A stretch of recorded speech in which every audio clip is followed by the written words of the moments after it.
Bien, buenas tardes, bienvenidas y bienvenidos al CAUN, al que agradecemos esa cooperación que hemos establecido para que periódicamente podamos ir abordando el tema de la memoria democrática, fundamentalmente haciendo un seguimiento de los desarrollos de la ley y todo lo que conlleva para los movimientos de memoria esa nueva situación positiva. Por primera vez en nuestro país contamos con una ley de memoria que recoge muchos de los elementos que tradicionalmente hemos venido reclamando y demandando, y además coincide en el tiempo también con una ley que en el ámbito de la educación, que es la otra parte que a nosotros nos interesa desarrollar también en este campo, pues con un marco legal, por primera vez también, que establece que los currículums escolares, también en la etapa obligatoria, incorporen el tema de la memoria democrática y los contenidos que pensamos que deberían ser permanentes, estables y fruto de una política de Estado en una democracia como la que nosotros creemos que tenemos con el marco constitucional establecido. Hoy contamos, afortunadamente, con la colaboración de la fiscal adscrita a la Unidad Especializada en Materia de Derechos Humanos y Memoria Democrática, figura que por primera vez existe en nuestro marco legal y jurídico, Virginia García Aller, a la que le agradecemos la presencia y la intervención que realizará luego para explicarnos el trabajo que están desarrollando en este periodo de tiempo desde que se aprobó la ley y que puso en funcionamiento. Contamos, como siempre, con Juan Carlos García Bravo, que es la persona que más trabaja en AMESDE. Fuera de AMESDE sí hay más gente que trabaja los temas jurídicos de memoria y que casi se nos ha especializado en el seguimiento del desarrollo, no solo de la ley general, sino de las leyes autonómicas y de los marcos legales en nuestro país. Y bueno, pues yo que estoy siempre un poco de introductor de embajadores de la memoria en los actos relacionados siempre con la memoria democrática y la educación fundamentalmente. AMESDE, desde su origen, y hace ahora ya más de 20 años, se ha dedicado fundamentalmente a ese campo que no existía. Y por eso creamos la primera cátedra de memoria que se fundó en la Complutense y que dirigió el catedrático, iba a decir Ángel Viñas, es la actual, Julio Arostegui, no me acordaba del apellido, Julio Arostegui, perdón, si estuviera aquí me regañaría cariñosamente. Bien, la sesión de hoy que vamos a tratar pues es justamente el ámbito de lo que está realizando. Hará una exposición, haremos un marco. Yo, como dice el texto, voy, para no enrollarme, a leer la introducción muy breve de lo que queremos que se trate. Vamos. La nueva Ley de Memoria Democrática establece en el artículo 2 que, de acuerdo con el artículo 10 de la Constitución española, los poderes públicos interpretarán la presente ley, se refiere a la ley, lógicamente, de memoria, de conformidad con los tratados internacionales de derechos humanos en las materias ratificadas por España.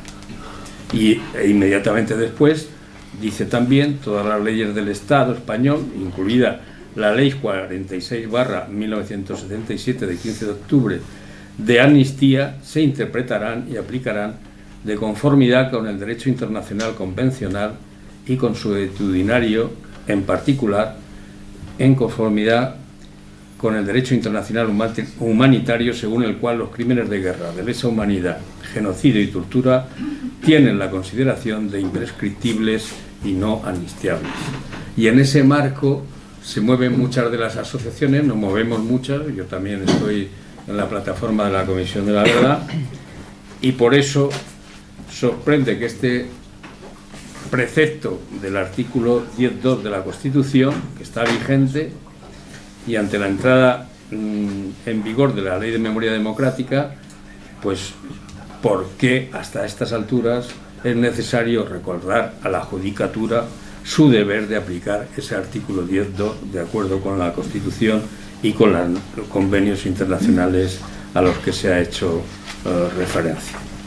Por lo tanto, hoy lo que vamos a tratar es de ver qué funciones cumple esta Fiscalía que se crea en esa dirección, qué trabajos están realizando. Juan Carlos hará una interpretación un poco más amplia y la sorprendente sorpresa de la tendencia judicial esta que tenemos en nuestro país. Le llamo sorpresa por no decir otra cosa, porque yo desde que nací la padezco siempre, que es la tendencia ultrapositivista, ultranacionalista, que interpreta el derecho internacional de los derechos humanos y el derecho internacional humanitario pues como si prácticamente no existiera y solamente aplica aquello que tradicionalmente y corporativamente interpretan ellos que tiene validez en nuestro país. La ley de amnistía, y nuestro criterio es este, no impide juzgar y no es verdad que pongan impedimentos de tal manera que los derechos de las víctimas no puedan desarrollar lo que es imprescindible, el derecho a la verdad, a la justicia y lógicamente a las medidas de... Nos enfrentamos a crímenes contra la humanidad y violaciones sistemáticas de derechos humanos que deben conformar la cultura democrática de las nuevas generaciones. Y en ese marco nos movemos y reclamamos que se mueva la Administración. Hoy tenemos una ley que va en esa dirección, queremos saber cómo se está aplicando y queremos participar también en el desarrollo de los elementos que puedan tener más dificultades. Desde el ámbito social hay dos ejes fundamentales que queremos plantear. Desarrollo del derecho a la verdad, es una novedad en nuestro país, no en el mundo, que hay más de 42 países que ya han desarrollado sus comisiones de la verdad y que tienen una enorme experiencia y lógicamente también pues queremos que estas aplicaciones de la justicia se vayan desarrollando de acuerdo con el derecho internacional humanitario. Existe en la ley un consejo que debe oír la participación de las entidades de memoria, que está pendiente de un desarrollo legislativo y que el actual secretario, porque continúa, Fernando Martínez, nos comentó hace pocas fechas que estaban preparando un borrador para ponerlo a disposición de la consulta de las organizaciones de memoria. Pues bien, uniendo esos tres elementos, hoy creíamos oportuno que la sesión se centrara en la novedad de la existencia de una Fiscalía que aborda los derechos de las víctimas y en el ámbito jurídico. Esa novedad es de la que queremos que hablemos. Va a intervenir, si te parece... Intervengo yo primero. Primero y luego así... Y luego después ya te quedes tú con todo el tiempo también para contestar. Y al final, pues tendremos, como es obligado siempre, pues preguntas, coloquios y en la medida que podamos comentarios sobre los temas abordados. Si se nos olvida algo, no lo recordáis. Pues nada, Juan Carlos, cuando quieras. Buenas tardes. Se han producido avances importantes en materia de la memoria democrática. Desde luego se han hecho cosas y, por supuesto, la ley de la 2022 es un salto adelante de gran importancia. Pero lamentablemente estamos todavía lejos de controlar el relato de la memoria democrática. ¿A qué me refiero? Por ejemplo, cuando se habla de ETA, ya nadie es capaz de defender a ETA. Todo el mundo condena el terrorismo de una manera inequívoca.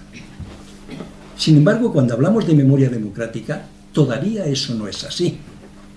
Recientemente, cuando la derecha ha ganado las elecciones en distintas comunidades autónomas, se han lanzado como lobos a dos objetivos: quitar instituciones de protección de las mujeres, es evidente, y segundo, derogar las leyes de memoria democrática, con unos argumentos repugnantes, con unos argumentos que ofenden a las víctimas porque son falsos. Ellos dicen que tratamos de reescribir la historia, que lo que pasó queremos que se cuente de otra manera. Hasta no hace mucho tiempo no solo decían eso, decían que queríamos trincar la pasta, que queríamos, en fin, había insultos y descalificaciones de todo tipo. Pues bien, frente a eso, frente a esa línea, no voy a decir de argumentación, frente a esa línea de exposición a la que nos está sometiendo esta derecha recalcitrante que padecemos, frente a eso tenemos que decir que la ley de memoria democrática es una necesidad histórica frente a hechos que se produjeron, frente a cosas concretas. No hay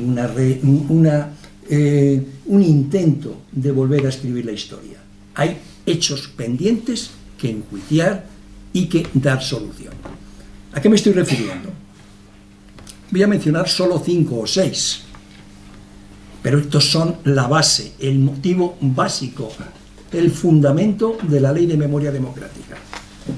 El asesinato de decenas de miles de personas cuyos cadáveres fueron enterrados clandestinamente en paraderos desconocidos. El robo a sus progenitores de miles de menores. Los asesinatos, torturas y encarcelamientos de opositores. La expulsión al exilio de casi 500.000 de personas. La incautación de bienes y las cuantiosas sanciones económicas que se impusieron a los partidarios del legítimo gobierno de la República. Estas son las causas.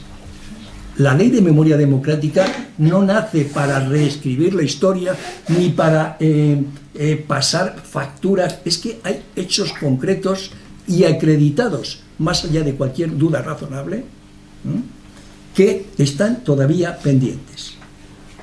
El juez Garzón, en el informe, en el auto que hace el 16 de octubre de 2008, ya hablaba de estas cosas. Concretamente, él hablaba de 114.226 personas que eran las que estaban desaparecidas. Ya nos hablaba, ya exponía estos temas.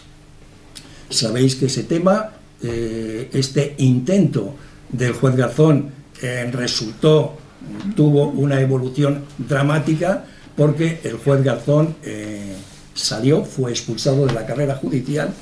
Y lo que no se dice tanto es que el Comité de Derechos Humanos de la ONU declaró el 26 de octubre del 2021 que los juicios contra el juez español Baltasar Garzón por los casos franquismo y Gürtel fueron arbitrarios y no cumplieron con los principios de independencia e imparcialidad judicial. Esto lo ha declarado el Comité de la ONU. Bueno, no voy a insistir mucho sobre ese tema, pero sí me importa dejar constancia de que esa expulsión que decretó el Tribunal Supremo, esa expulsión del juez Garzón que decretó el Tribunal Supremo, ha sido corregida sin que el Tribunal Supremo haya dicho ni una sola palabra respecto de este tema. ¿Cómo dice la ley que tenemos que abordar, que hay que encauzar estos problemas a los que me he referido? Pues dice en base a 4 conceptos: verdad, justicia, reparación y garantía de no repetición. Cuando habla de la verdad, la ley, el derecho a la verdad, ¿en qué lo concreta? Pues lo concreta a partir del artículo, creo que es el 15, lo concreta en el derecho de las víctimas a la verdad, lo concreta sobre todo en sacar a las víctimas de su enterramiento.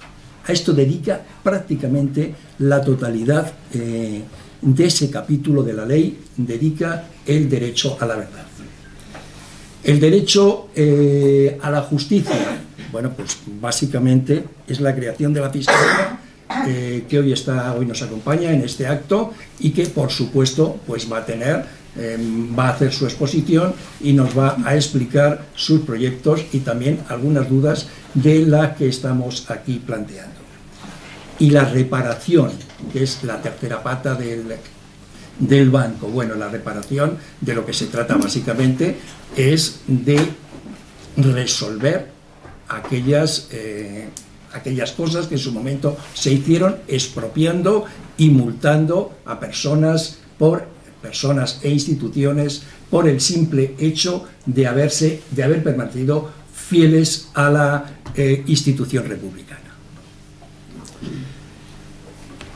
Hay un cuarto elemento que es complementario de los anteriores, la garantía de no repetición, pero la garantía de no repetición es un concepto difícil. ¿Cómo se garantiza que no vuelva a haber dictadura? Que no vuelva a salir un sátrapa y nos dice esto o aquello. Yo siempre digo que en estos casos la mejor garantía es terminar con la impunidad.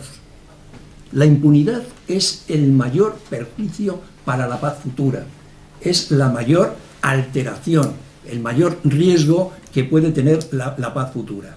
Y por eso el papel de la Fiscalía es imprescindible, porque es el que pone fin o el que puede poner fin a la impunidad. Voy a referirme o a detallar un poco más, antes de dar paso a la señora fiscal, voy a detallar un poco más el tema de la justicia en el asunto que hoy nos trae aquí y que más nos preocupa. Mi compañero ha especificado el artículo 2 de la ley, donde se proclama que los delitos de lesa humanidad, genocidio y tortura tienen la consideración de imprescriptibles y no amnistiables. Esto es lo que dice la ley. Y debo de confesar que es un precepto que sorprende, porque cómo hay que recordarle a los jueces que tienen que cumplir con las normas de derecho internacional.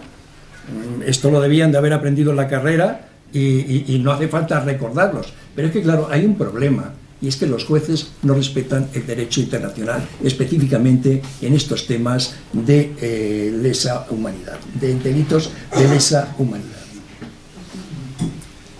Lo que recientemente nos ha producido mayor preocupación es que, una vez aprobada la ley 2022, es decir, recientemente, la titular del Juzgado de Instrucción número 18 de Barcelona no admitió a trámite la querella de un querido compañero nuestro, con el que hemos compartido debates, y Carles Vallejo, militante del PSUV y de Comisiones Obreras, y él denunciaba torturas que había sufrido en la comisaría de Vía Laietana.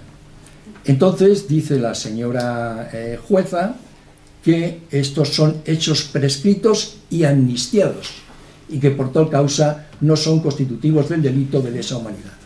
Reitero que este tema no es que se diga hace 20 años, cuando todavía la ley de memoria democrática no existía, es que se ha dicho después de haberse sido aprobada la ley de memoria democrática. Esto nos tambalea, y esta es una de las preocupaciones fundamentales que nos produce el futuro de aplicación de la ley. Es decir, pueden los jueces, no quiero decir palabras gruesas, esto no es cohecho, no es prevaricación, en fin, nos quedamos sorprendidos y esperamos que del debate de hoy salga alguna luz, no tanto como en términos de resolución, evidentemente, como en términos al menos de ver las líneas de trabajo en las que nos podemos mover y en las que podemos continuar avanzando. No voy a ocupar más tiempo, solo quería dar una exposición global de la ley. Reitero la necesidad, la digo cada vez que tengo oportunidad, la ley de memoria democrática responde a una necesidad histórica, a hechos concretos, no es un capricho, no es un intento de reescribir la historia, no pretende conseguir indemnizaciones, nada de eso. Hay toda una serie de actos que tenemos que corregir, que tenemos que enjuiciar, y esa es su razón fundamental. Por tanto, cada vez que tengáis oportunidad, decir que la Ley de Memoria Democrática responde a crímenes, responde a crímenes. No hay ningún intento de reelaborar nada, de reescribir nada. Con esto termino y dejo a mi compañera en la mesa que nos haga su intervención. Gracias.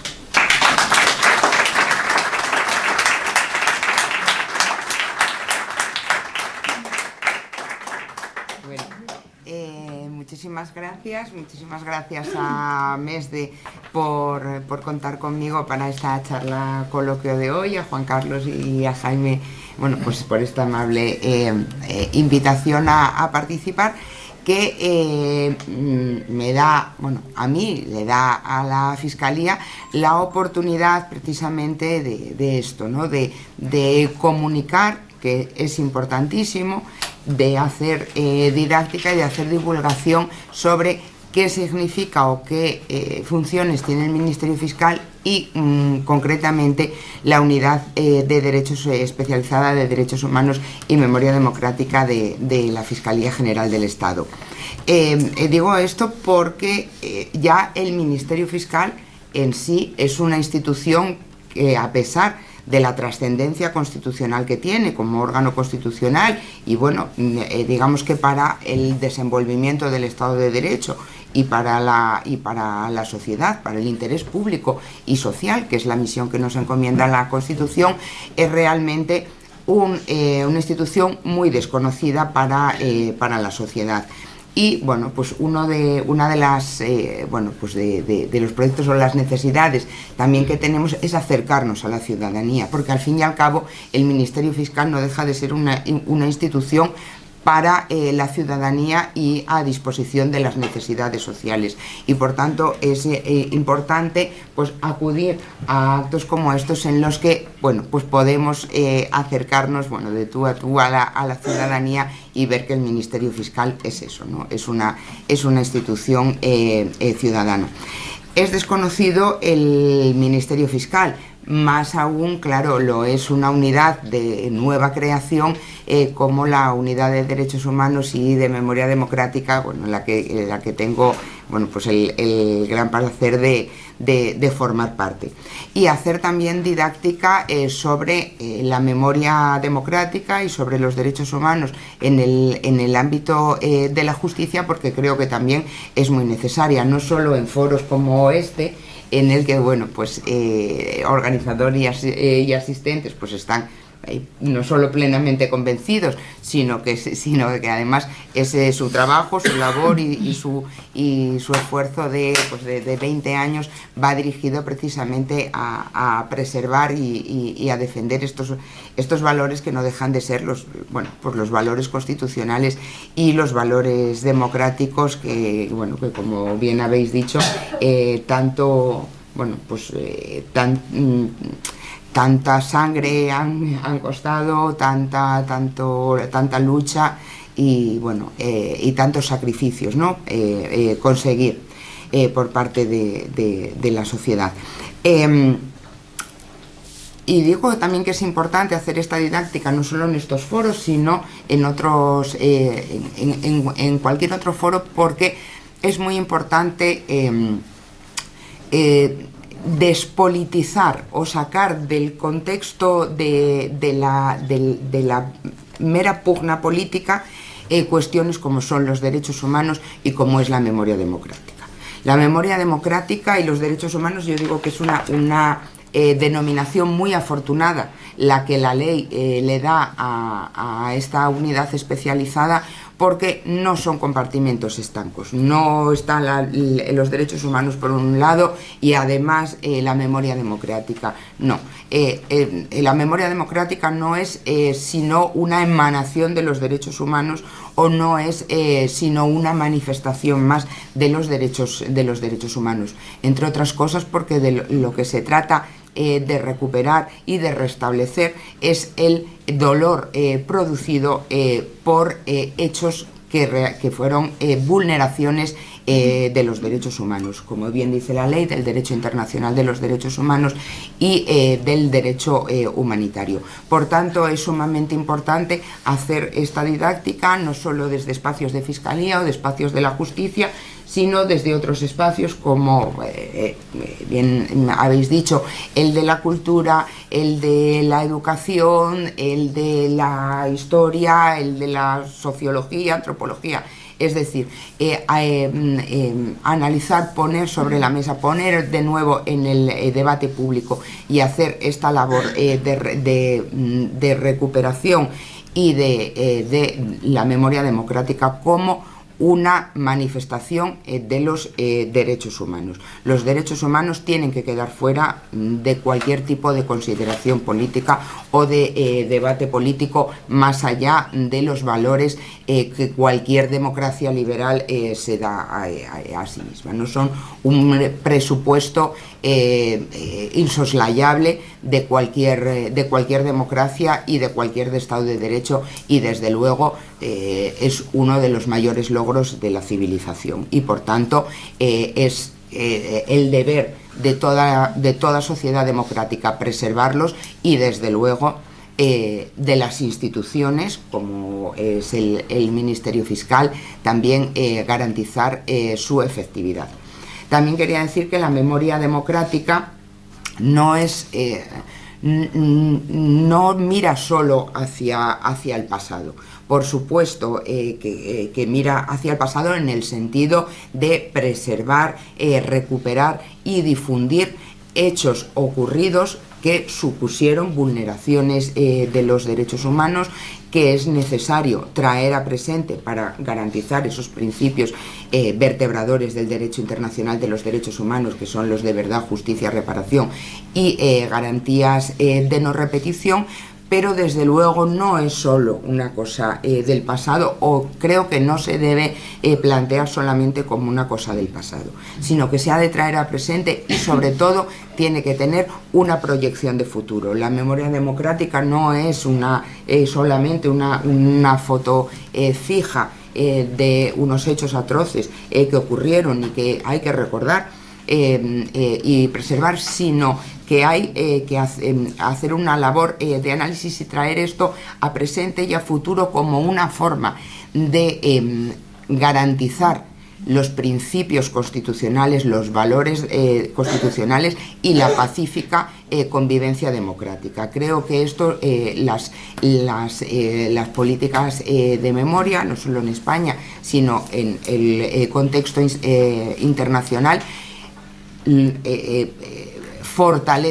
fortalecen y preservan los valores democráticos y garantiza la pacífica convivencia democrática. No lo digo yo, lo ha dicho también el relator de Naciones Unidas de verdad, justicia, reparación y garantías de no repetición, y por eso creo que es tan importante hacer esta despolitización y trasladar que las víctimas son víctimas. No hay unas víctimas de primera, de segunda, de tercera, no hay una categorización de víctimas en virtud de los delitos que hayan sufrido. Para la sociedad, todas las víctimas tienen que ser iguales y tienen que ser tributarias de los mismos derechos y de la misma dignidad. Y si esto lo es, tiene que ser para toda la sociedad, con más razón aún lo tiene que ser para el Ministerio Fiscal, para la Administración de Justicia y, en definitiva, para todas las instituciones de un Estado. Dicho esto, efectivamente, la Ley de Memoria Democrática del 2022 yo la valoro muy positivamente porque significa realmente un cambio de paradigma en materia de políticas de memoria democrática en nuestro país. Tenemos el antecedente de la ley del 2007, que fue la primera vez que se reconoció a nivel legislativo en el ámbito estatal la necesidad de emprender políticas de memoria, pero la ley del 2022 va más allá. En primer lugar, pues porque supone una ley de ámbito estatal que es aplicable a todo el territorio del Estado sin perjuicio de la legislación autonómica, bueno, pues que distintas comunidades autonómicas, autónomas a lo largo de los años se han ido dando, como digo, en desarrollo de sus propias competencias. Es verdad que esta legislación responde a una necesidad social, a una reclamación social que durante muchos años ha venido siendo abanderada por las víctimas y por las asociaciones, y que ha puesto, y que con toda esa labor y todo ese trabajo de tantos años ha vuelto a poner en el debate público la necesidad de las políticas de memoria, y que se vuelva a hablar de memoria democrática.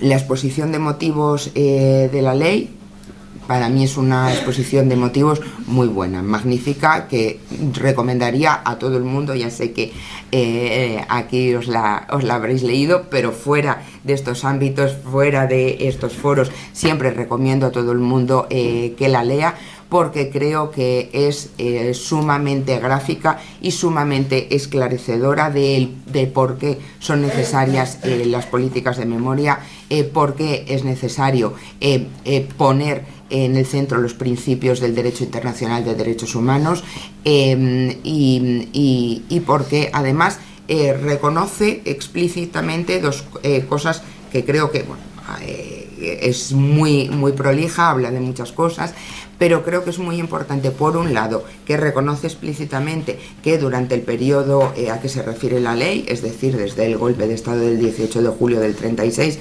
hasta la entrada en vigor de la Constitución, que es el periodo que abarca la ley, el 29 de diciembre de 1978, en España se cometieron hechos durante la dictadura, por supuesto, hechos vulneradores del derecho internacional de derechos humanos, hechos gravísimos de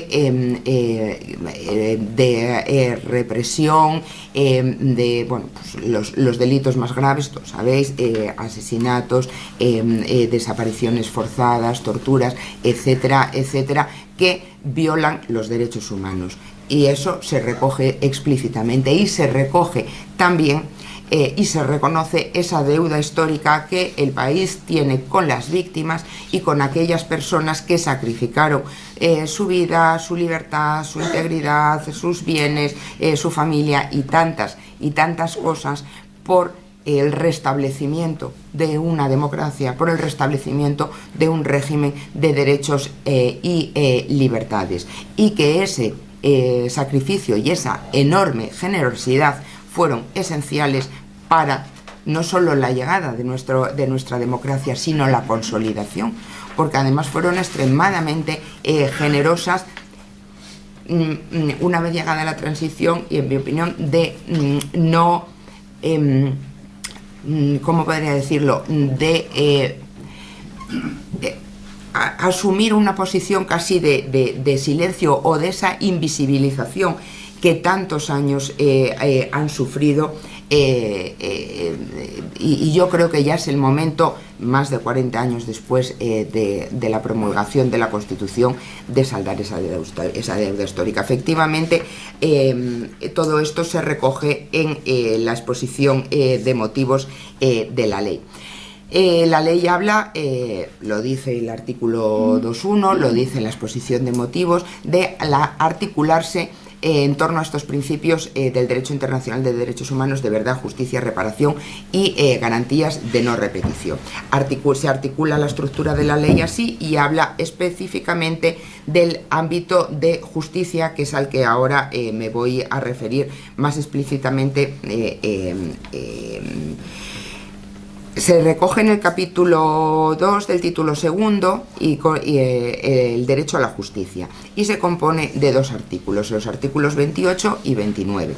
El artículo 28 crea la figura del o de la fiscal de sala en materia de derechos humanos y de memoria democrática, que le encomienda como funciones la investigación de las violaciones del derecho internacional de derechos humanos y del derecho internacional humanitario ocurridas durante este periodo, es decir, desde el golpe de Estado durante la dictadura y hasta la entrada en vigor de la Constitución, así como labores de impulso en la búsqueda de personas desaparecidas durante este periodo. El artículo 29 se articula en, digamos, tiene tres apartados.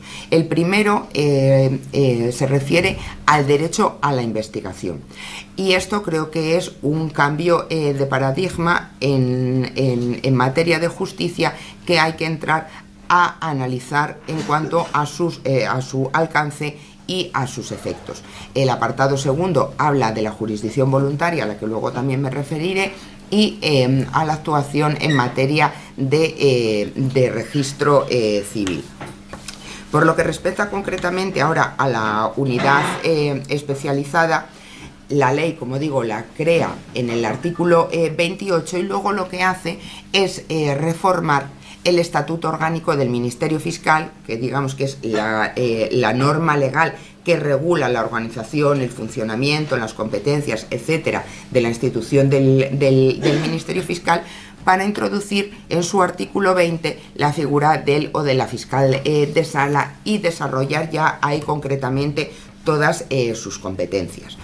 Esto tiene también su importancia. ¿Por qué? A ver, como supongo que sabréis, la Fiscalía española es una fiscalía muy especializada. Es una de las fiscalías más especializadas en nuestro contexto europeo, y en el ámbito de la Fiscalía General del Estado hay unidades especializadas, como sabéis: violencia sobre la mujer, criminalidad informática, menores, delitos de odio y discriminación, medio ambiente, diversas. No todas se crean de igual manera. Me explico. Hay unas unidades especializadas, unas especialidades que se crean en la ley y que por tanto solo pueden ser modificadas o en su caso derogadas mediante una modificación legal. Estas son violencia sobre la mujer, medio ambiente, ahora delitos de odio y discriminación, porque la introduce la Ley Integral de Igualdad y No Discriminación, y la unidad fiscal de sala de Derechos Humanos y Memoria Democrática, que la crea, como digo, la Ley de Memoria Democrática. Por tanto, la Ley de Memoria da un rango de creación legal a esa especialidad. Otras, como por ejemplo puede ser criminalidad informática, personas mayores y con discapacidad, son creadas por Real Decreto. Es decir, se crea a instancias del Fiscal General del Estado, de la Fiscal General del Estado, se solicita, se crean por Real Decreto. ¿Esto qué ocurre? Pues lo que se crea por Real Decreto también se puede derogar mediante Real Decreto. Y otras especialidades que son fiscales de sala delegados del Fiscal General del Estado y que se crean mediante un decreto del Fiscal General.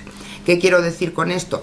Que esta unidad especializada está entre las 4 que tienen carácter legal y que por tanto digamos que están más blindadas a los efectos de su eventual modificación.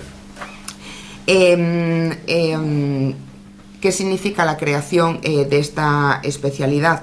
Pues creo que reafirma el compromiso del Ministerio Fiscal con 2 pilares del Estado de Derecho, que son los derechos humanos y los valores democráticos. En el sistema de protección de los derechos humanos en nuestro país, el Ministerio Fiscal tiene que tener una posición privilegiada. Es un actor clave porque esa es la misión constitucional que nos otorga el artículo 124 de la Constitución, que dice que somos los garantes de la legalidad y somos los garantes de los derechos fundamentales de la ciudadanía, y que nuestra misión es también promover el interés público y el interés social.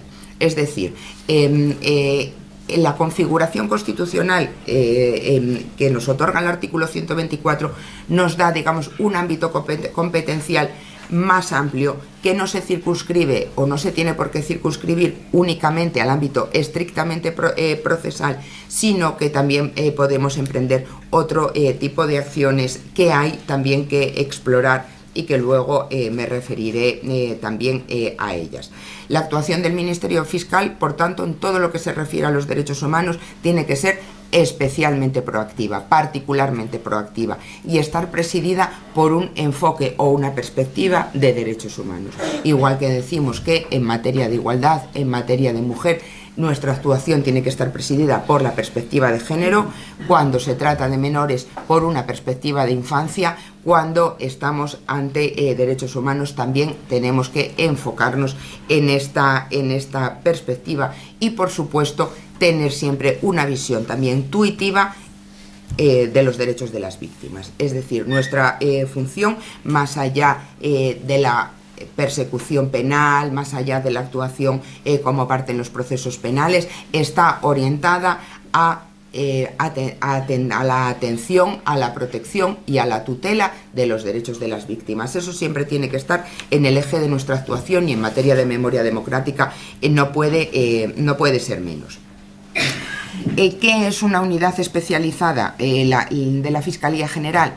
La de Derechos Humanos y Memoria Democrática se articula igual que el resto de unidades especializadas. Las funciones que están en este artículo 22 son muchas, pero digamos que en el ámbito que ahora más interesa es principalmente las de supervisión y coordinación de la acción del Ministerio Fiscal en aplicación de todos los procedimientos o todas las acciones que dimanen de la Ley de Memoria Democrática, entre otras. ¿Esto qué supone? Pues que la unidad especializada como órgano central no tiene funciones jurisdiccionales. Es decir, la unidad especializada no interviene directamente en los procedimientos. Nosotros no somos parte. Los competentes son los compañeros y las compañeras que están en el territorio en el órgano jurisdiccional que corresponda. Y lo que hacemos desde la unidad especializada es recabar información, coordinar, resolver dudas, resolver cuestiones, hacer informes, hacer dictámenes para, por un lado, asegurar el principio de unidad de actuación, que sabéis que también preside al Ministerio Fiscal, y por otro, coordinar los criterios de actuación de todas las fiscalías. En el resto, ¿qué ocurre? Claro, es una fiscalía de muy nueva creación. Hemos empezado a andar este verano con el nombramiento de la fiscal de sala. En el mes de junio, yo tomé posesión en el mes de julio. De momento la unidad especializada es la componemos la fiscal de sala y yo. Está previsto en el reglamento una nueva plaza de adscrita de una compañera que se incorporará próximamente, pero todavía no tenemos el desarrollo territorial. ¿Esto qué significa? El resto de unidades que ya llevan muchos años funcionando tienen en cada territorio, en cada provincia, en cada fiscalía provincial, de área, etcétera, secciones especializadas. Y delegados y delegadas territoriales. ¿Esto qué significa? Que hay fiscales especialistas en cada materia y en cada fiscalía, que son los que llevan estos procedimientos y que luego se coordinan con el fiscal de sala respectivo. Son fiscales que son especialistas, que reciben una formación especializada en cada materia. Esto además, ¿en qué abunda? En la proximidad. Es muy importante que para cada materia haya un fiscal de referencia, una persona de referencia para atender a las víctimas, para llevar a los procedimientos, etcétera. No, que no todo se lleve desde Madrid y de una manera centralizada, sino descentralizada en cada territorio. esto nos vertebra. ¿Qué ocurre? Que todavía no tenemos ese despliegue territorial, pero lo vamos a desarrollar próximamente, y además así tendremos una información más fluida, porque es necesario también que conozcamos lo que está pasando en cada fiscalía, en cada órgano judicial de todo el territorio, para tener una imagen y poder actuar en cada caso.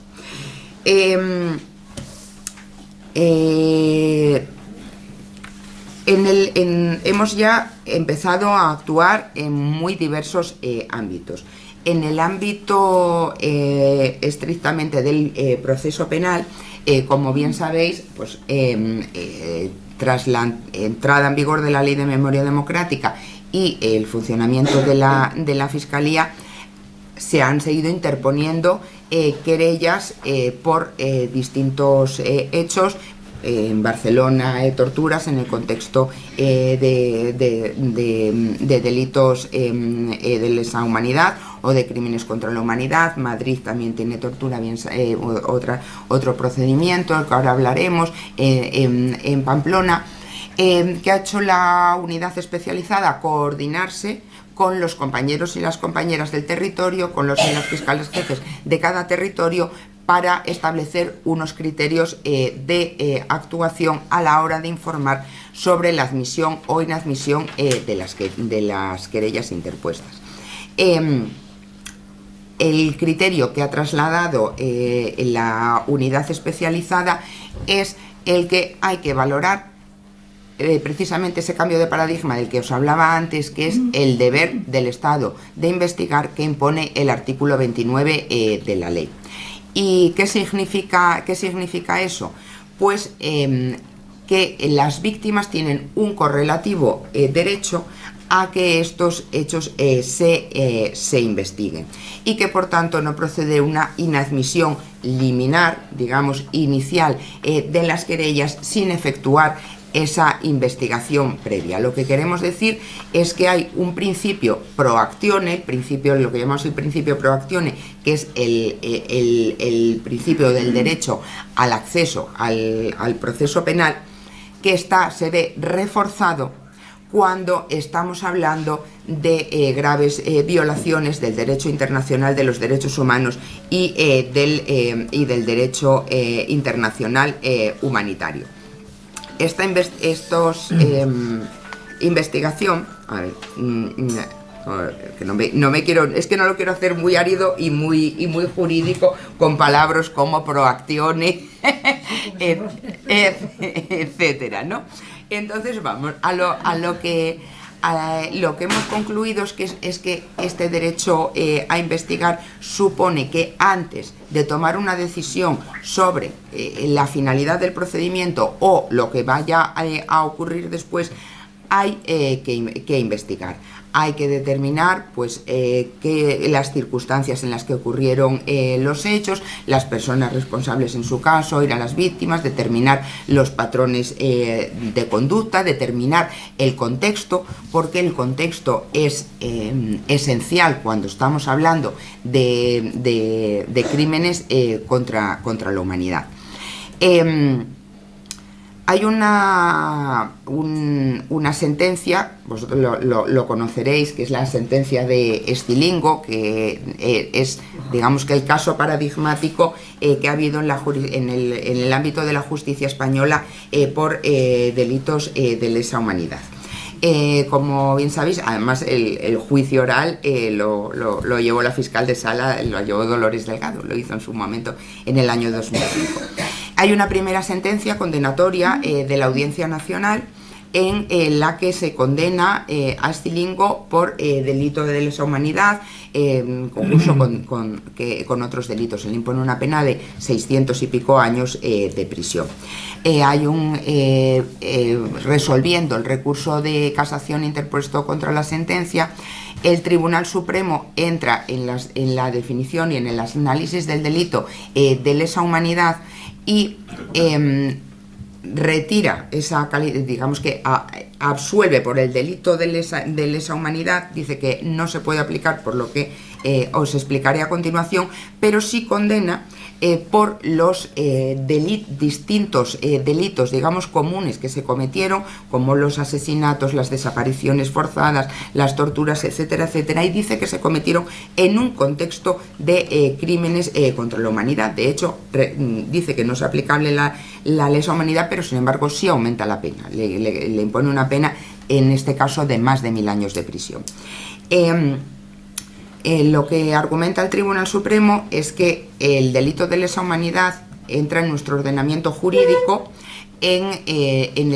por la reforma del Código Penal de la Ley Orgánica 15/2003 y entra en el año 2004 y por tanto aplica, dice que no se puede aplicar el delito de lesa humanidad con carácter retroactivo por el principio de tipicidad que está, bueno, pues de legalidad que está en nuestra Constitución. Pero dice una cosa muy interesante, que es que esos delitos que se cometieron en ese contexto hay que integrarlos por aplicación del artículo 10.2 de la Constitución con las normas de derecho internacional de derechos humanos y del derecho internacional comunitario, y que dice, humanitario, y dice que se pueden contextualizar como crímenes de lesa humanidad porque se realizaron como un ataque sistemático un ataque sistemático organizado contra la población civil o contra una parte de ella por motivos, en este caso, de carácter político, y que esos ataques sistemáticos se llevaron a cabo desde estructuras del Estado o estructuras similares o en connivencia con estructuras del Estado, y así digamos que categoriza muy bien lo que es el delito de lesa humanidad o el contexto de lesa humanidad sin aplicar por el principio de legalidad expresamente este delito. No os quiero aburrir mucho con el tema jurídico.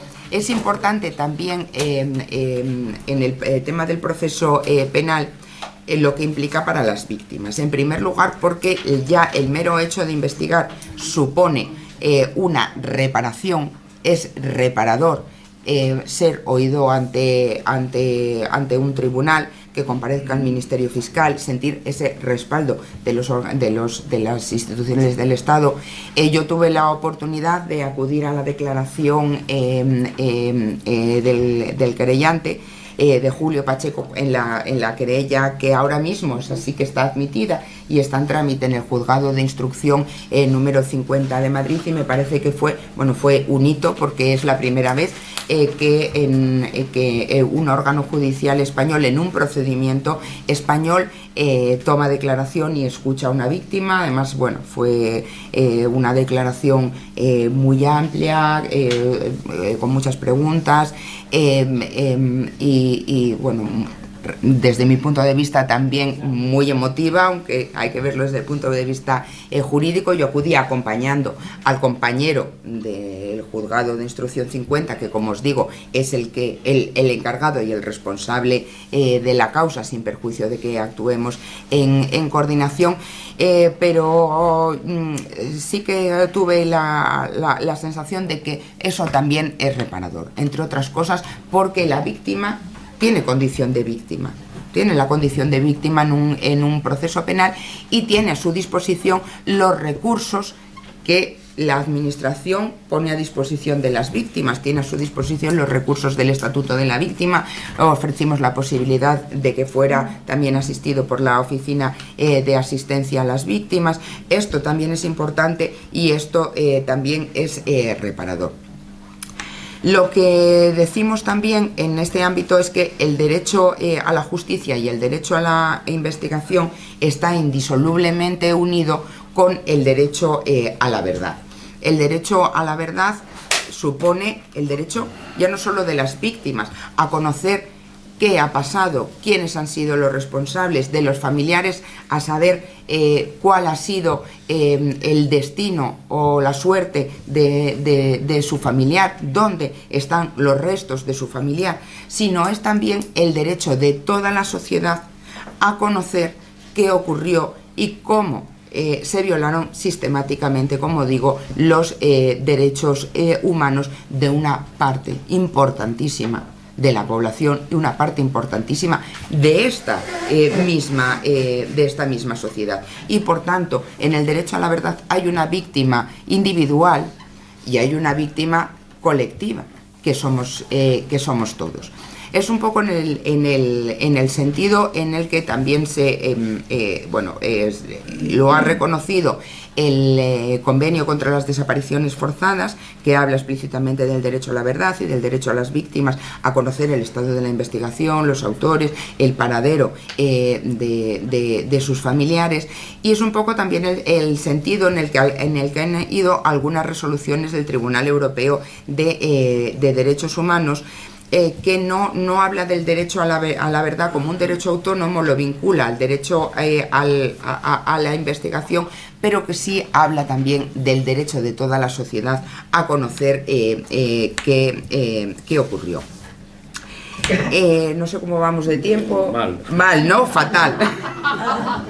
Porque es que me he liado fatal.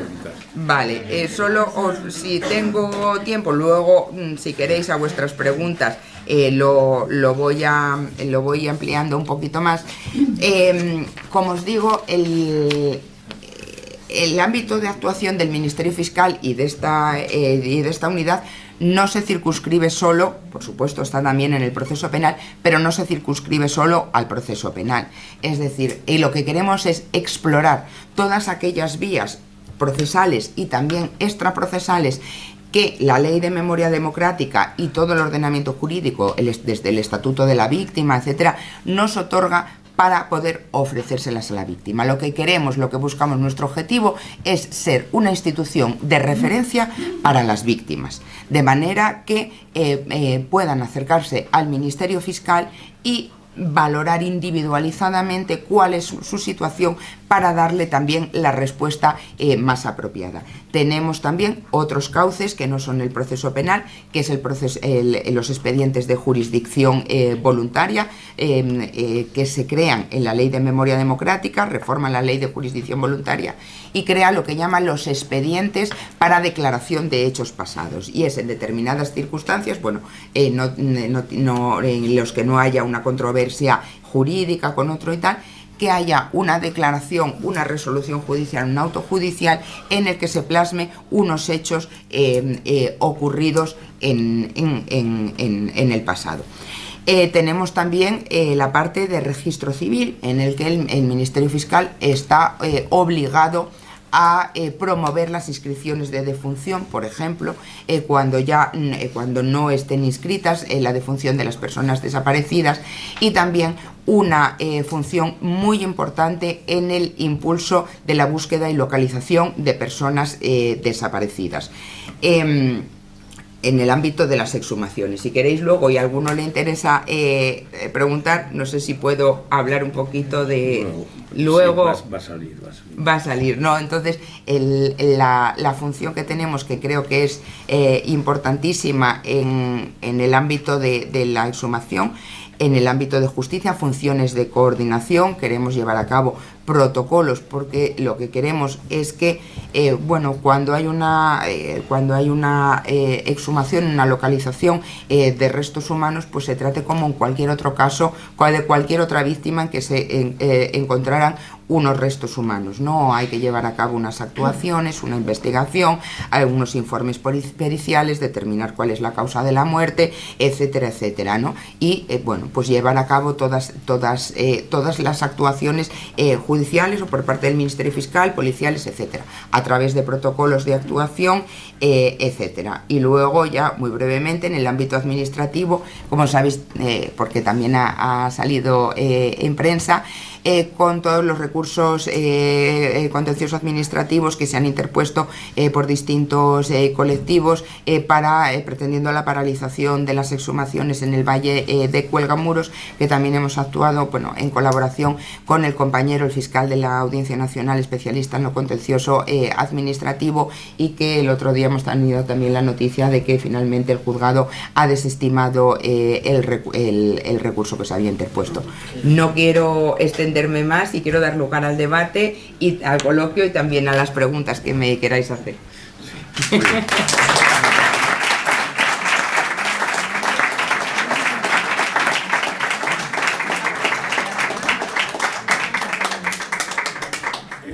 Sí, siempre tenemos el problema entre la interpretación doctrinal de un recurso de la ley que se pone por primera vez en funcionamiento y la necesidad de las víctimas que llevan 80 años esperando una solución y nunca hay manera de tener concretamente dónde acudir para que en definitiva no ocurra el impresentable espectáculo de que todavía las exhumaciones se hacen en cualquier sitio sin presencia jurídica de ningún tipo. Y claro, esto es una cosa inaudita a estas alturas del siglo y los años de democracia que tenemos.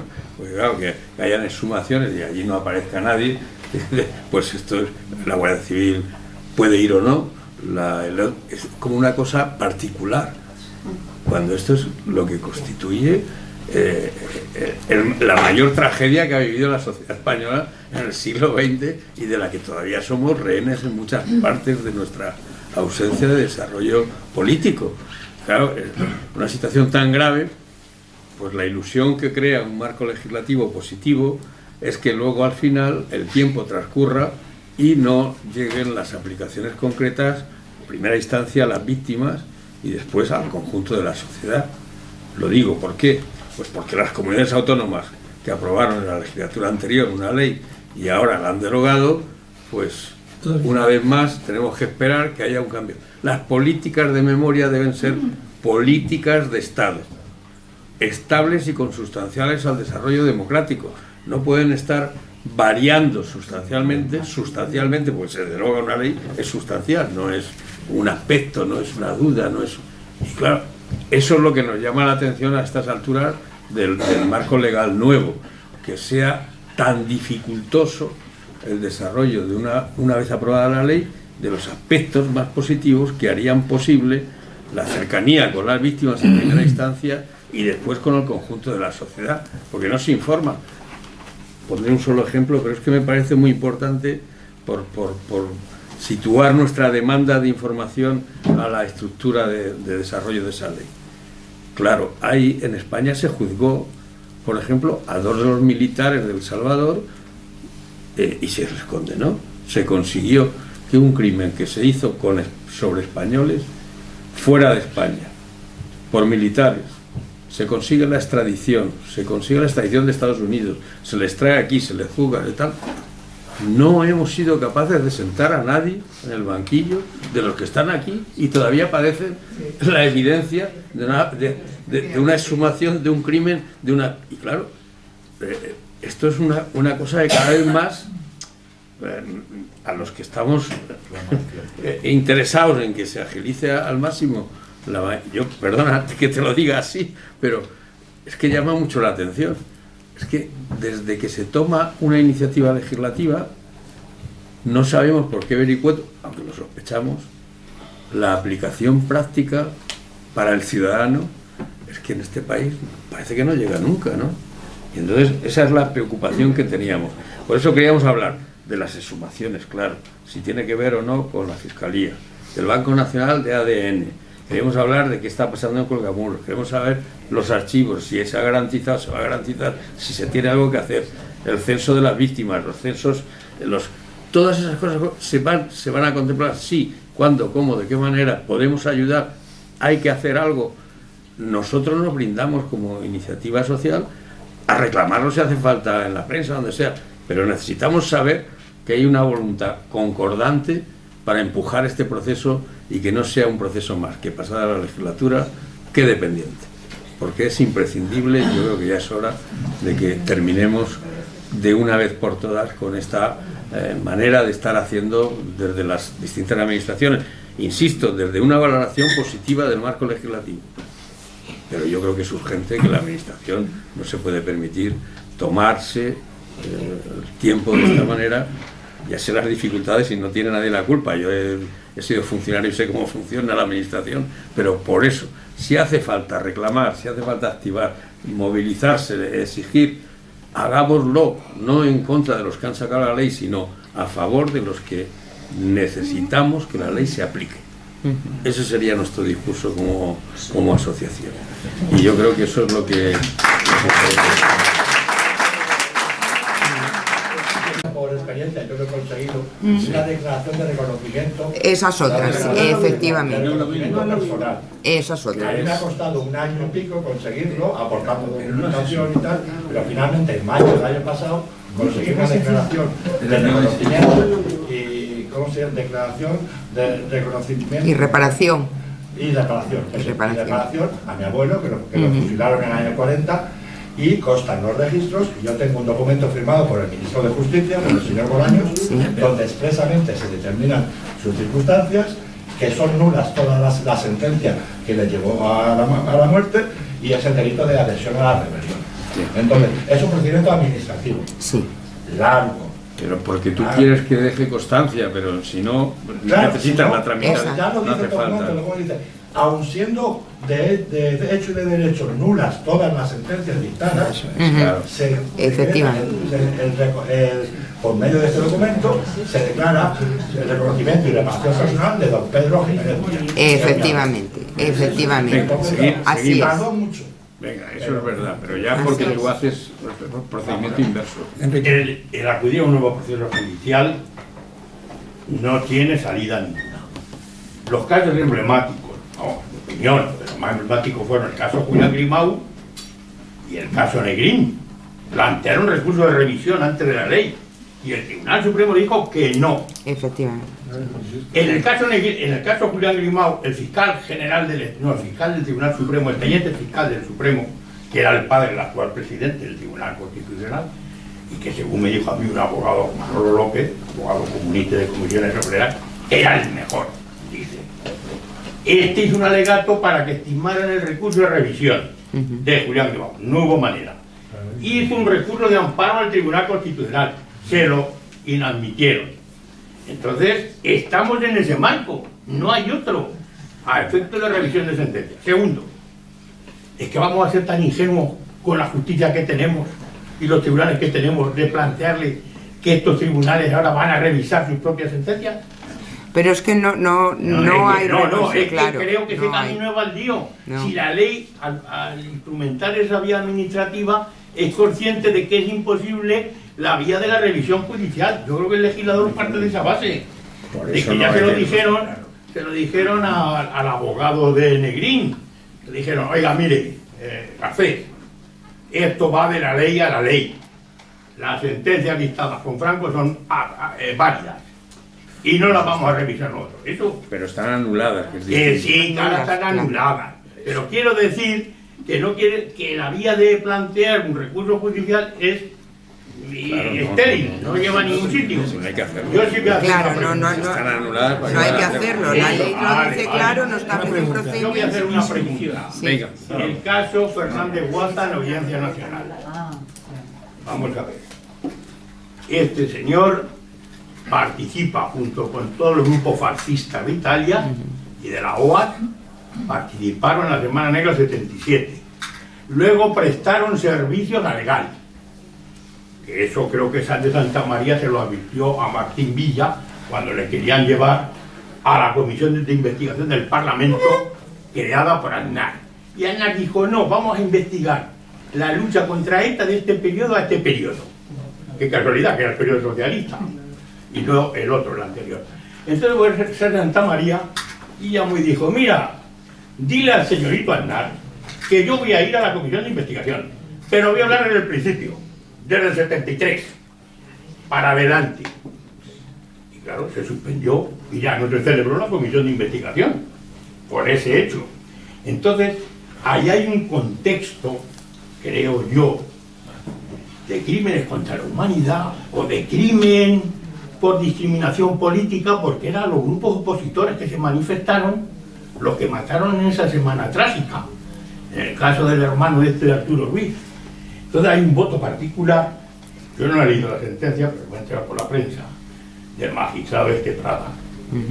Yo no sé si ahí la Fiscalía puede recurrir, yo creo que debería recurrir al asunto al Supremo, no porque yo tenga muchas esperanzas, sino porque...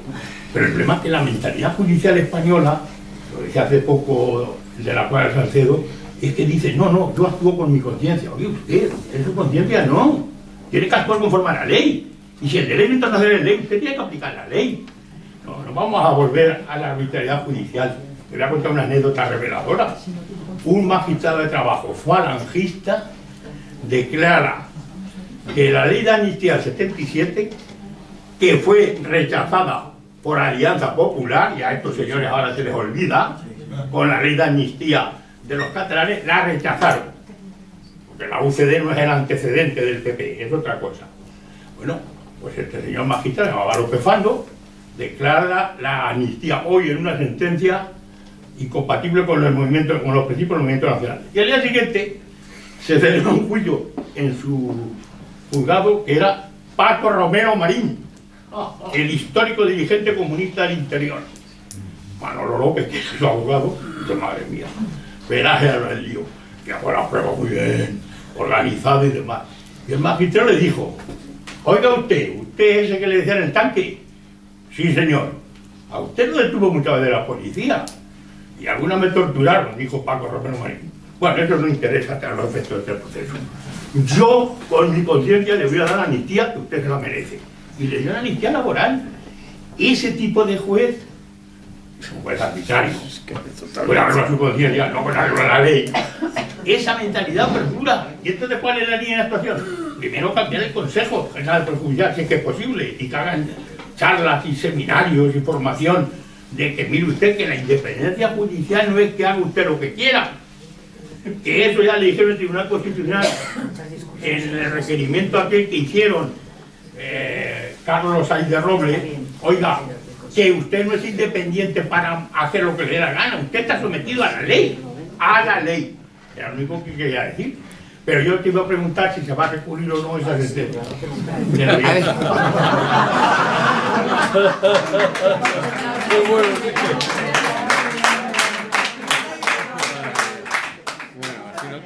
A ver, no es una sentencia. Nosotros, la unidad especializada, tenemos un expediente de seguimiento de ese procedimiento.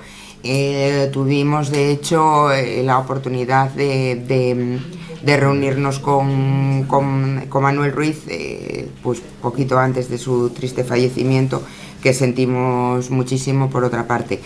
Y si tenemos un expediente de seguimiento de ese asunto, porque bueno, entra dentro de la competencia o del ámbito de la unidad especializada. No se dictó una sentencia. O sea, el procedimiento, bueno, ya sabéis que en su momento sí hubo una sentencia que condenó solamente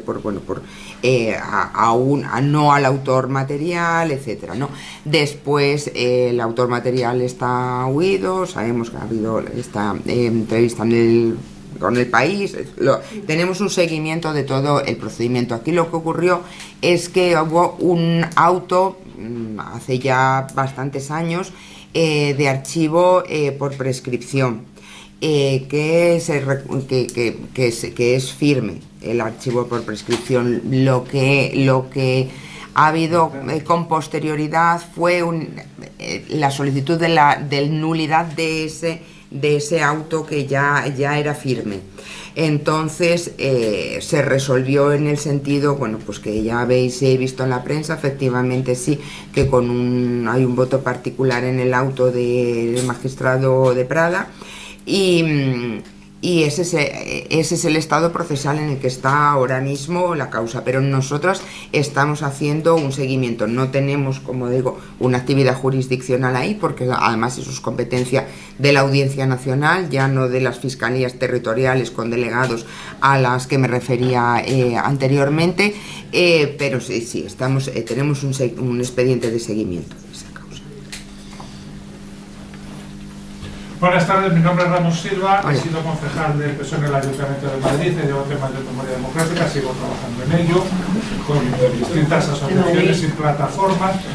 Primero, felicitarte por el puesto, agradecerte Gracias. que una mujer valiente, igual que Lola Delgado, asumes esas responsabilidades, porque sabemos que eso significa un señalamiento por parte de la derecha, la extrema derecha, y una limitación en vuestra carrera como funcionarias.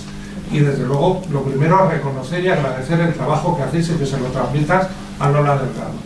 Hoy he visto la luz en una de las cosas que has dicho cuando hablabas de las fiscalías especializadas, y digo, anda, pues claro, si la Fiscalía de Medio Ambiente tiene al SEPRONA, la Fiscalía de Violencia contra la Mujer tiene a las unidades de Policía y de Guardia Civil especializadas en violencia contra la mujer.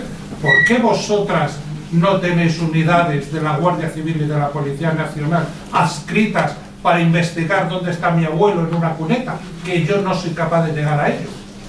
Con lo cual, ahora me respondes, Sí. y a lo mejor desde las asociaciones y otros ámbitos lo tenemos que reclamar.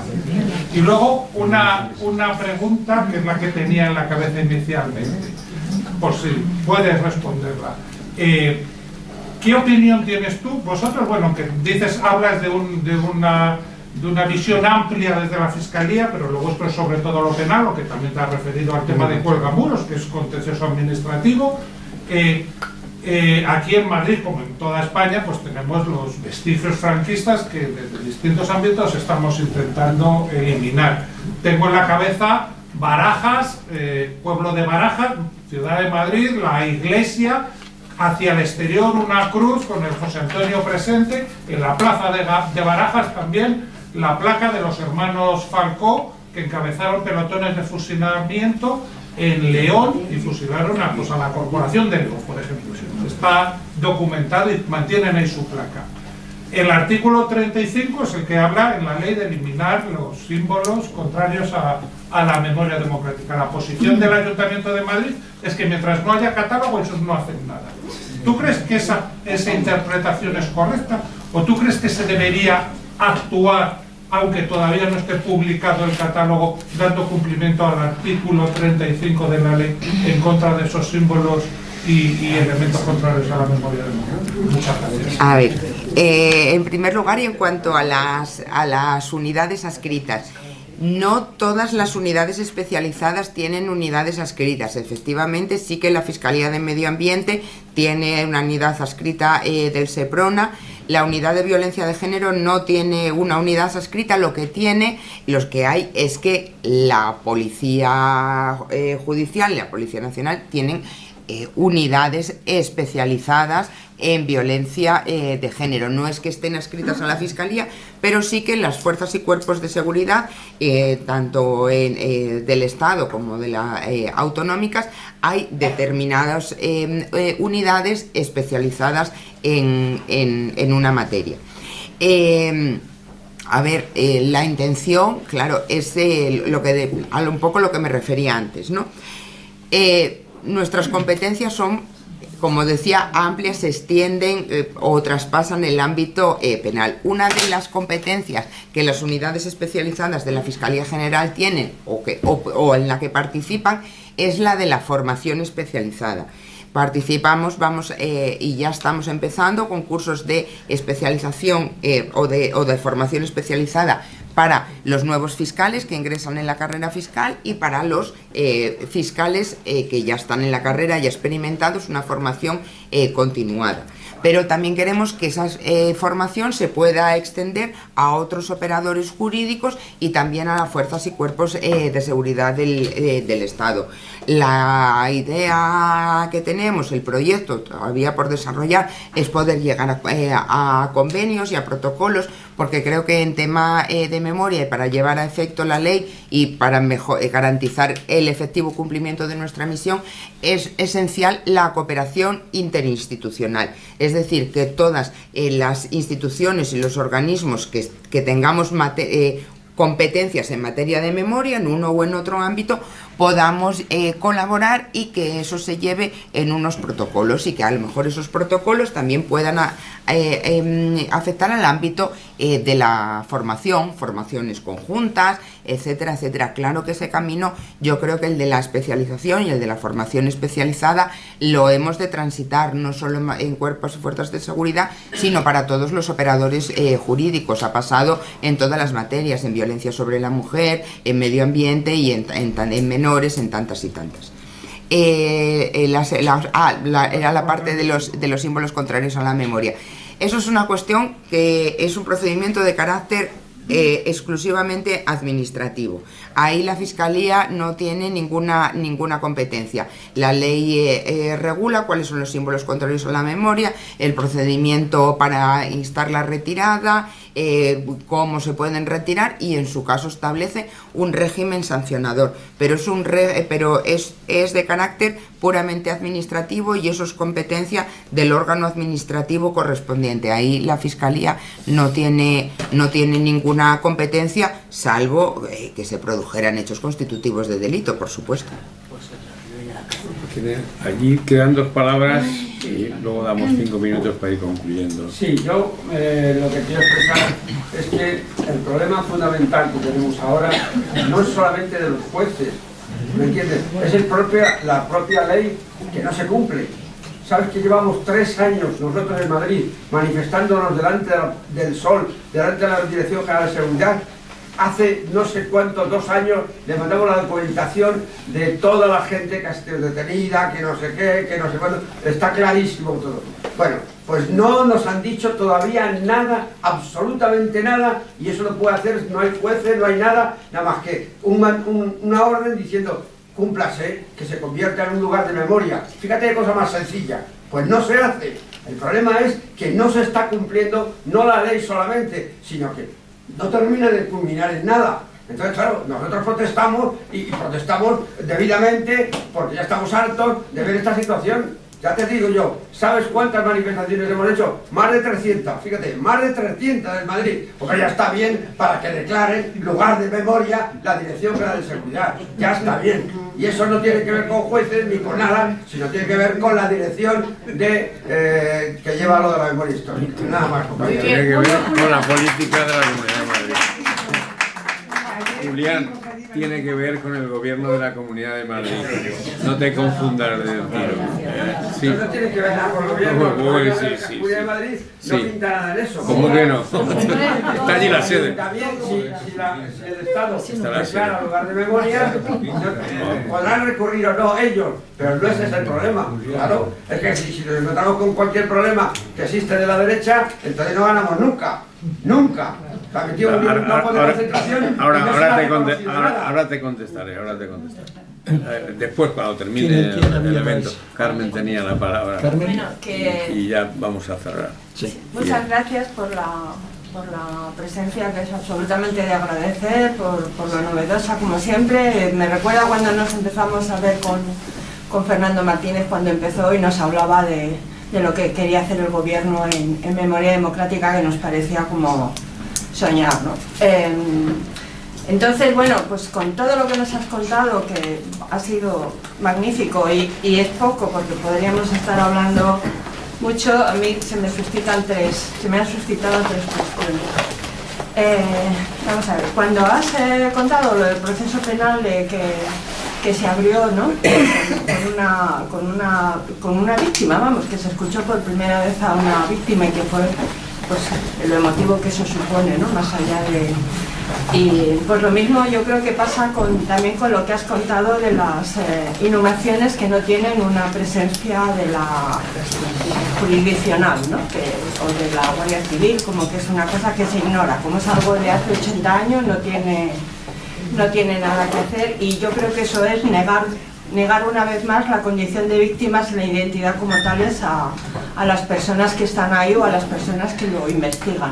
Entonces, que eso se corrija me parece también algo muy importante en ese sentido, porque ya se reconoce la condición de víctima, o por lo menos de un hecho que no ha sido de muerte natural, ¿no? Como dicen algunos certificados, que murió por hemorragia, ¿no? La segunda cuestión es lo de las unidades especializadas. Claro, que tienen en la policía violencia de género, tienen policías formados en ese campo, ¿no? Yo supongo que en su día eso sería revolucionario, cambiar la mentalidad de algunos y algunas policías, ¿no?, que se dedicaran a atender a las víctimas de esos delitos, pues yo creo que con nuestro campo de memoria democrática pasaría algo por el estilo, porque claro, yo creo que en la policía también está instalada, o en los cuerpos de fuerzas de seguridad del Estado, una determinada mentalidad que habría que ir un poco reciclando, ¿no?, en ese campo de la formación.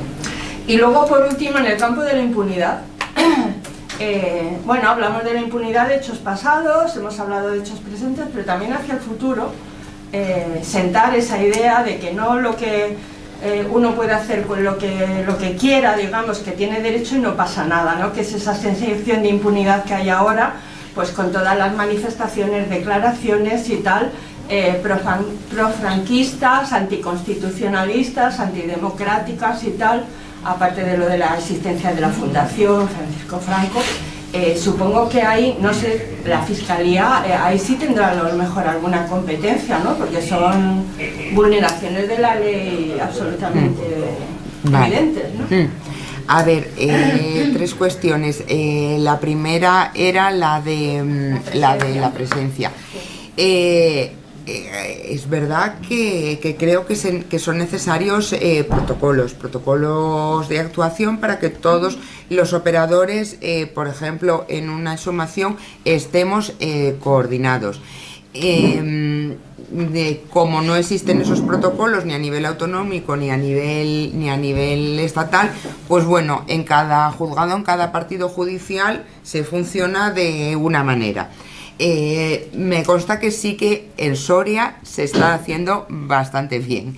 En Soria, sí, en Soria, bueno, a impulso de la asociación Memoria y Dignidad, cuando hemos recibido toda la información, la verdad es que nos ha sorprendido muy gratamente, porque hemos visto que en las exhumaciones acude la Guardia Civil, la policía o la policía judicial en su caso, hay un atestado, se remite a policía científica, llegan los informes periciales, el juez o la jueza instructor abre en COA unas diligencias previas donde se va recabando toda la información, luego sí que se archiva provisionalmente, pero bueno, ya hay una actuación más o menos coordinada, donde ya ves un atestado policial, ya ves un auto de apertura, ya ves un informe del Ministerio Fiscal, ya ves cómo se recaba el informe pericial.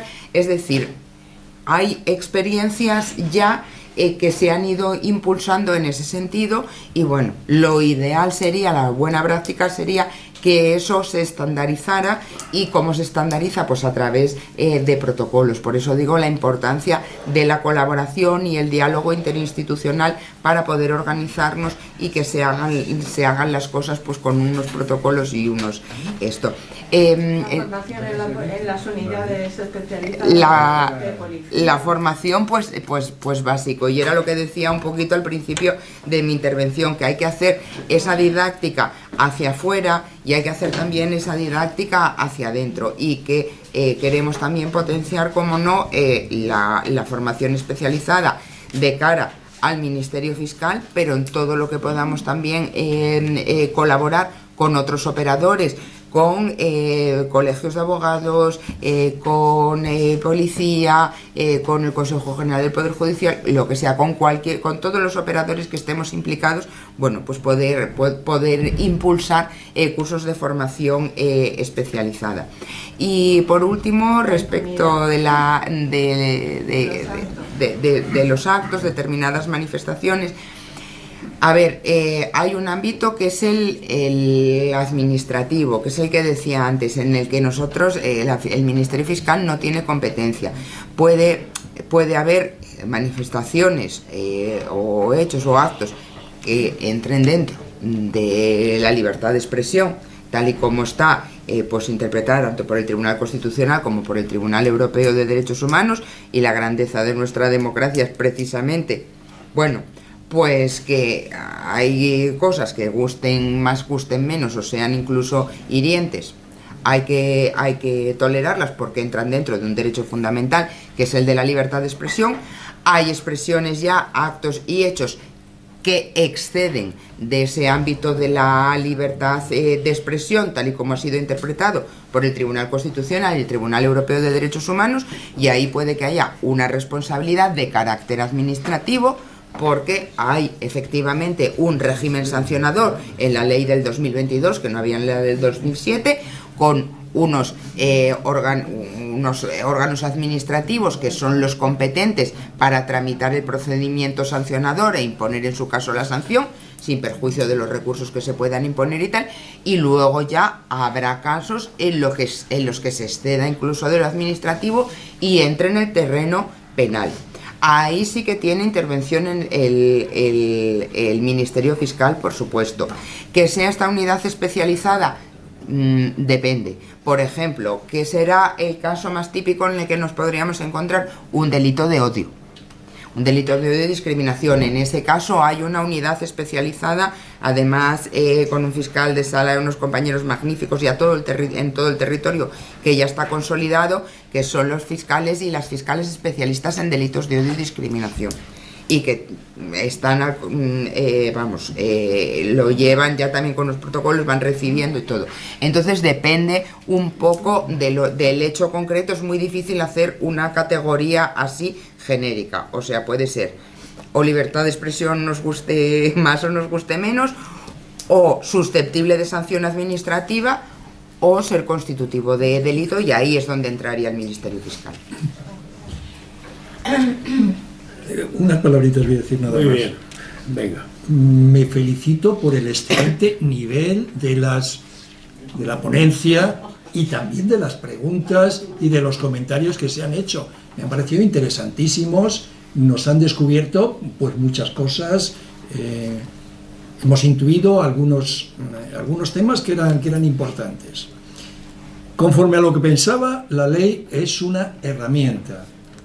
La ley y la Fiscalía que crea, las instituciones que crean, son herramientas. Soluciones automáticas no hay. Hay vías de trabajo y en ellas confiamos.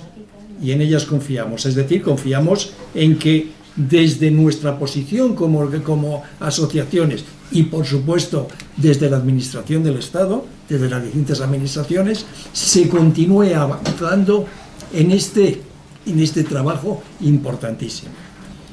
Y antes de terminar, agradecer a Virginia y agradecer a Virginia su excelente trabajo en este acto de hoy, sus respuestas medidas. Y bien, ya dejo la palabra a Jaime para que... Yo, por supuesto, agradecer a todos los que habéis venido al acto, porque solamente en el debate podemos ir abriendo caminos de coincidencia en lo que tenemos los movimientos de memoria que trabajar. Y eso es evidente porque en el marco legislativo nuevo tenemos que desbrozar muchos aspectos y tenemos que pasarnos el máximo de información. En general en este país, yo siempre lo he dicho por el tema de la historia, no es que no haya buena gente, buenos historiadores o buenos investigadores o buenos abogados, los hay. El problema es que eso no llega a la población, no conforma la capacidad de crear ciudadanos con ese conocimiento. Y entonces nosotros tenemos la obligación primera de hacer llegar a la gente las herramientas con las que puede reclamar los derechos, porque los derechos le pertenecen a los ciudadanos, no son de la administración. Y si el ciudadano ignora que es el portador de los derechos, probablemente lo que tendremos será una situación un poco... Las experiencias. En Soria hay una experiencia, en el otro sitio hay un desarrollo por las razones que sean. Generalmente tienen que ver bastante si son municipios, si son... Ejemplo, es que Soria pertenece a Castilla y León. Castilla y León sí ha tenido una ley que era un decreto ley, que lo ha tenido en la etapa del PP primera, sobre el tema de exhumaciones. ¿Tendrá algo que ver eso con que allí hayan podido desarrollarlo? Pues yo garantizo que sí. Como si, por ejemplo, en Andalucía desarrollaron los temas de exhumaciones con dotaciones presupuestarias durante muchos años, y aunque ahora hay un gobierno que no comparte, no ha podido parar, que ponga dificultades, no somos tontos, pero no ha podido parar esa iniciativa ciudadana que ha configurado ya una manera de abordarse capitales como Córdoba, Sevilla o Málaga, que es porque sigue el hilo conductor de la memoria y de ahí su importancia, que termina siendo el elemento nuclear con el que se identifican, porque es que en un marco de libertades, sin libertad y justicia, no hay posibilidad de desarrollo de ningún pueblo en nuestro mundo.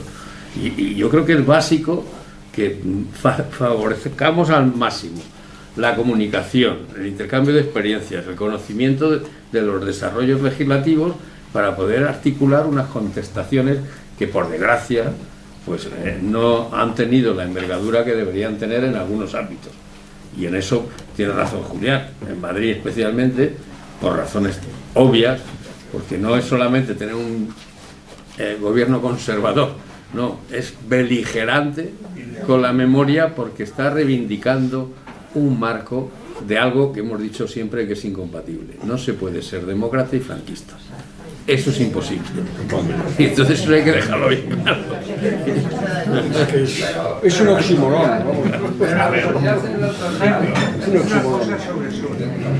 ¿Eh? Una cosa sobre Soria, porque estás referido a varias. Mira, en Soria, y tiene toda esta situación Soria, porque en el año 66 hicimos una huelga de hambre de 12 días y al director le costó el puesto, que era un muchacho que había terminado la carrera, no trabajaba, salió de director de la cárcel, le costó, y se constituyeron en Soria varias comisiones de las que estamos hablando hoy. O sea que hay que ver también los orígenes de la cosa. Una huelga de 12 días. Claro que luego nos costó 2 años de sanción, pero bueno, una huelga que conmovió Soria y se constituyó, y Soria por eso no es hoy. Y la verdad es que todavía hay gente que hay de la huelga de Soria. Gracias. Del año 66. Gracias a todos, vamos a levantarnos.